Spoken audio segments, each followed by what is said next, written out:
selama kita semua sepakat berjuang memperbaiki. Indonesia di tahun 2045 adalah pemimpin yang akan memimpin perbaikan alam dunia ini semua.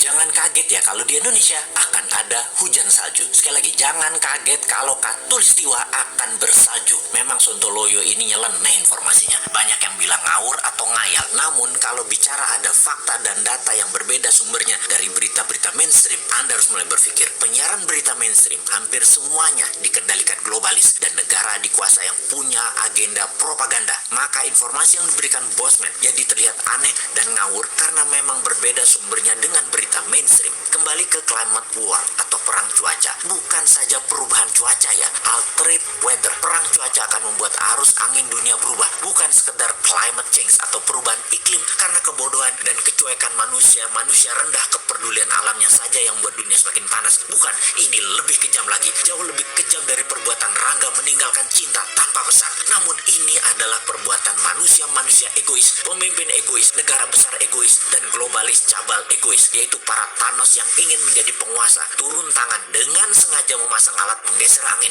cuaca, terganggu keseimbangan alam secara global. Inilah yang kita wanti-wanti. Apa yang akan terjadi setelah pandemi virus berkepanjangan, manusia ditimpa masalah lagi dengan cuaca yang kacau, hingga tumbuhan tropis bisa mati, makanan bisa langka. Food war terjadi setelah climate war. Kali ini efeknya lebih mematikan dari pandemi COVID. Center ekuator bergeser, tengah bumi bergeser terhadap matahari. Dunia koplak sampai manusia sadar bahwa kita punya common enemy atau musuh bersama, yaitu alam yang tidak dipelihara. Seperti tubuh manusia tidak dipelihara di usia senja, berbagai penyakit dideritanya. Ternyata sahabat, ada fakta lain kalau kita ingin membalik semua keadaan tersebut. Banyak buktinya. Misalnya ada seseorang di usia 65 tahun baru mulai hidup sehat. Di usia 80 tahun usia biologisnya, tetapi body age-nya seperti orang berumur 30 tahunan karena dirawat dengan baik walaupun mulainya dari umur 65. Dia makan sehat, olahraga, dan lain sejenisnya. Sekali, padahal selama 65 tahun hidupnya berantakan, namun ketika diputuskan berubah 180 derajat, balik arah, semua bisa jadi muda lagi, sehat lagi. Dunia pun sama. Selama ini dunia tidak dirawat oleh manusia, maka penyakit bumi itu banyak. Hal inilah yang membuat bumi menua dengan cepat dan menjadi rentak. Tapi bukan tidak bisa disembuhkan.